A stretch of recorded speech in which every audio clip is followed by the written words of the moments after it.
A very good day to Dr. Shafrina and Dr. Aizat.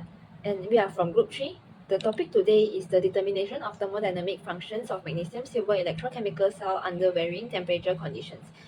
In our team, we have Bang Xueying and me, Tan Xingying, and one other more, Wee Jiahui, and we are from Group 3.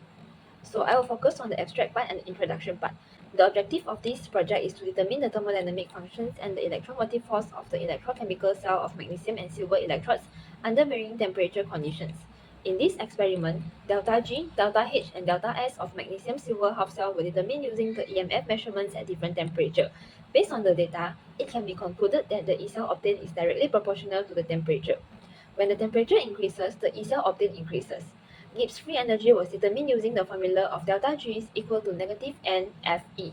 The delta G obtained increases as the temperature increases.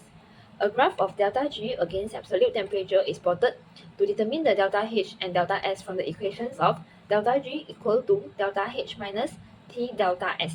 The equation obtained from the graph is y is equal to negative 0.0149x plus 1.4517 with the R-square value of 0.8724. So for the introduction part, electrochemistry is the study of chemical reactions that involve the transfer of electrons and the relationship between electrical and chemical changes. There are mainly two types of electrochemical cell, which includes galvanic cell and electrolytic cell. Galvanic cell is focused in this project, where it is also called a voltaic cell. It's a type of electrochemical cell that transforms chemical energy into electrical energy through a spontaneous redox reaction. The apparatus setup is shown in the figure. The temperature is one of the factors that will affect cell potential.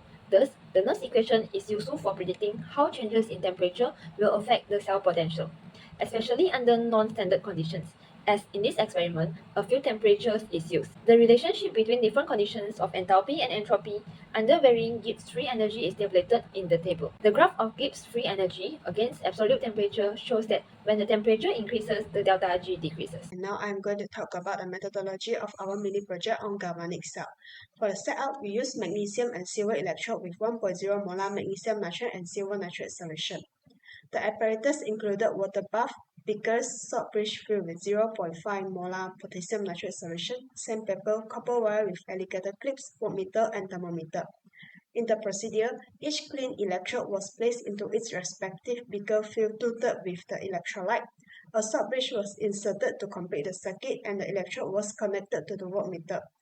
The voltage was recorded at 5 different temperatures, from cold at 288.15 Kelvin using ice water bath to room temperature, then hot water bath up to 338.15 Kelvin.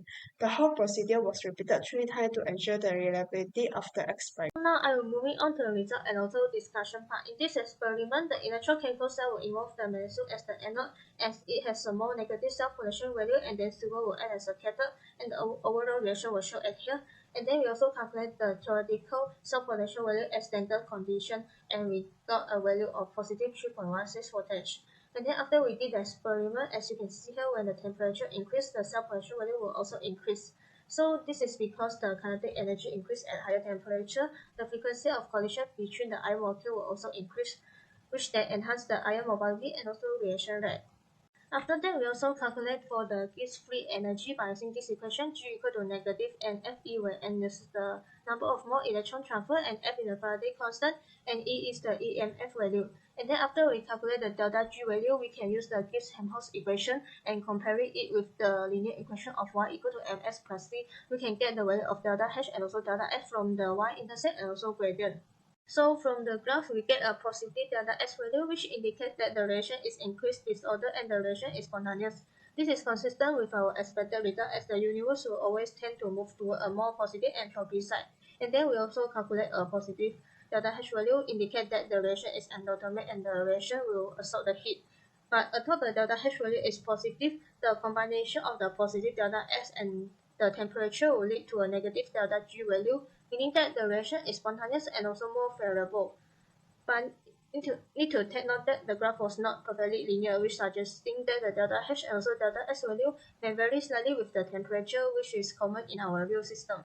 As for the conclusion, we observe that the cell voltage increases with temperature. This shows that the electrochemical reaction is temperature dependent and become more favorable at high temperature. And that's all from our group. Thank you.